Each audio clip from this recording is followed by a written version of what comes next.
Namo Vishnu Padaya Krishna Prasthaya Bhutale Srimate Radhanath Swami Niti Namine. Namo Vishnu Padaya Krishna Prasthaya Bhutale Srimate Bhakti Vijnana Goswami Niti Namine. Namaste Saraswati Devi Gauravani Pracharine Nirvishesha Shunyavadi Paschatya Desha Tarine Vanchakalpatarabhescha Kripa Sindhubhya Vacha Patitanam Pavanebhyo Vaishnavibhyo Namo Namaha. Shri Krishna Chaitanya Prabhu Nityananda Shri Advaita Gadadhara Srivasadi Gaura Bhakta Vrinda. Hare Krishna Krishna Krishna Hare Hare, Hare Rama Rama Rama Hare Hare. Dear God brothers and God sisters, please accept my humble obeisances. All glories to Srila Prabhupada.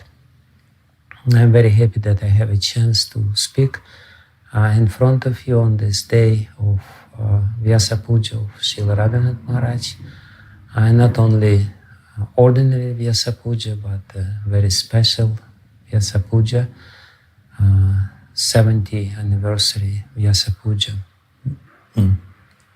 I wrote a short offering to Srila Guru Maharaj where I express or describe one of his most amazing and striking qualities, his desire and ability to give himself fully to other people.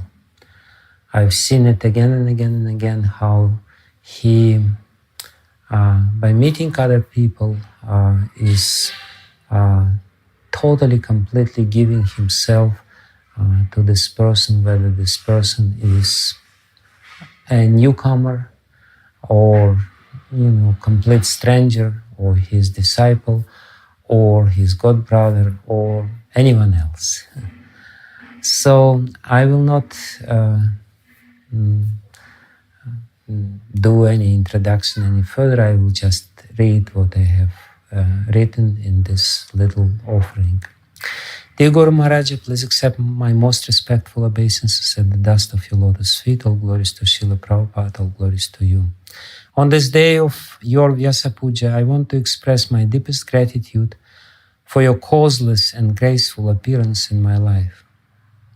I was thinking today about your glories and your amazing qualities which inspire thousands of people all over the world and help them to become closer to God. We know from our scriptures that Guru is the representative of God for his disciples. To represent somebody properly, one has to have certain qualities. Basically, one has to be like the person whom he represents, to be able to act on his behalf. When I think about you and your qualities, one of them stands out very prominently. And this particular quality, which I always admire and see in you again and again, is definitely a quality of Krishna, which is so gloriously reflected in your personality. The quality I'm talking about is your ability to give yourself completely to the other person without any reservations. Because of this, anyone who comes in contact with you feels so special in your presence. Srila Rupa Goswami in Bhakti Rasamrita Sindhu lists this among so many other qualities of Krishna, but he distinctly places this quality at the very end of the long list. This quality, called Audarya or magnanimity, is described by Srila Prabhupada in the Nectar of Devotion as follows: persons who can give themselves to anyone are called magnanimous. No one could be more magnanimous than Krishna because he is always prepared to give himself completely to his devotees. Even to one who is not a devotee, Krishna in his form of Lord Chaitanya is prepared to give himself and to grant deliverance. This is indeed an amazing quality of God. Krishna himself in the 9th canto of Srimad Bhagavatam says that he is willing to give himself completely to the devotee by losing his independence. Aham bhakta paradhino hyasvatantra ivadvija. It is not amazing that the only living entity that is completely and truly independent is willingly giving up his independence Is it not amazing that the only living entity that is completely and truly independent is willingly giving up his independence and becomes dependent on his devotees?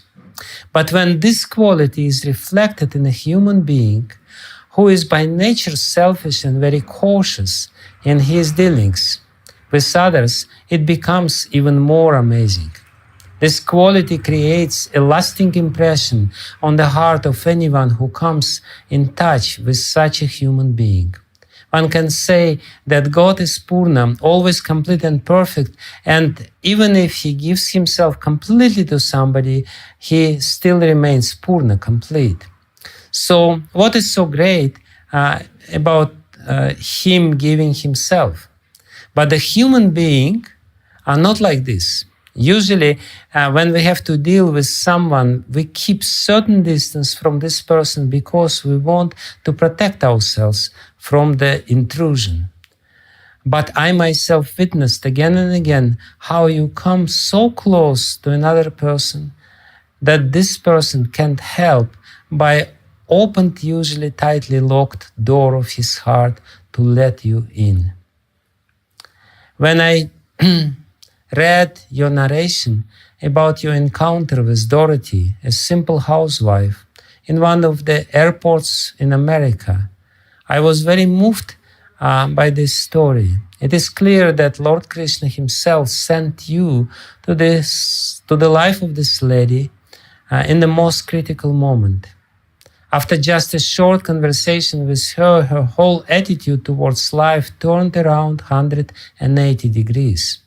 After reading this narration, I was completely convinced that it is not the perfect and absolute philosophy which you gave to Dorothy forced her to change her attitude and her heart. What really changed her heart is your eagerness to give yourself completely to this poor soul.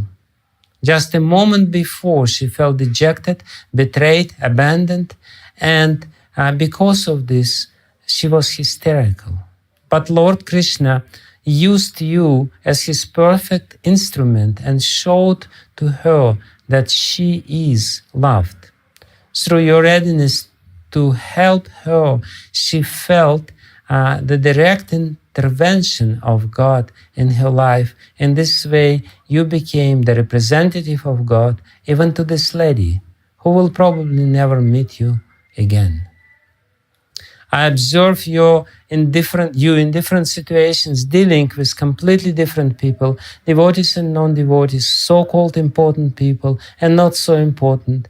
But in each and every case, no matter who is in front of you, I saw the same burning desire in you to give everything which you have in your kind and compassionate heart to this person. Sometimes I'm simply amazed by seeing this quality. Sometimes I always feel like crying. No, you cannot do this. Watch out. You cannot be so generous. You should leave something for yourself. But then I just remind myself that it is the inexhaustible nature of God which manifests itself in your personality, and there is nothing to worry.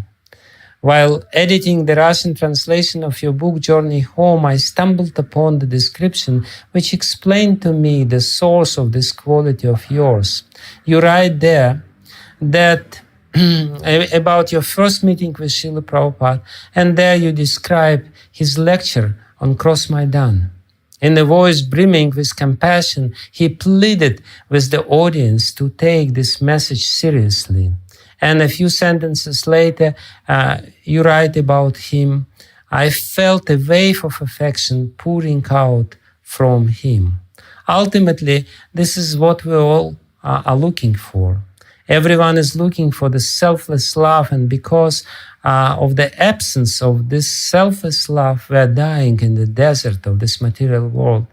But even a small drop of selfless love can quench otherwise insatiable thirst. I remember myself how you came to me in the most difficult time of my life and how you extended yourself completely to me, almost insisting to give me your shelter and protection. I felt like this Dorothy, that you were sent to me by God to experience something which my heart was yearning for.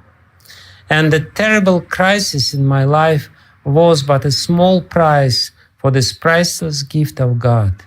Your desire to help was so strong and powerful that I had to come out of my dejection, moved by your eagerness to give yourself to me. This experience which I had, experience of your shelter and love, at that time made me feel like a little child protected by his all-powerful parents. Of course, few days later, you had to travel somewhere according to your schedule, leaving me alone apparently in the same situation. But even though externally the situation remained the same, my internal perception of this situation was completely different. Physically, you left Moscow, but in spirit, you remained within my heart, still giving me the shelter and encouragement to go on with the spiritual life. Of course, like little selfish children, sometimes we feel that it's not enough. Sometimes we feel a little jealous towards other devotees who are experiencing the affection of yours and completely selfless love now. But even in such moments, deep down in my heart, I know that you gave to me, that what you gave to me, who did not deserve it at all, is more than enough to continue inspiring me.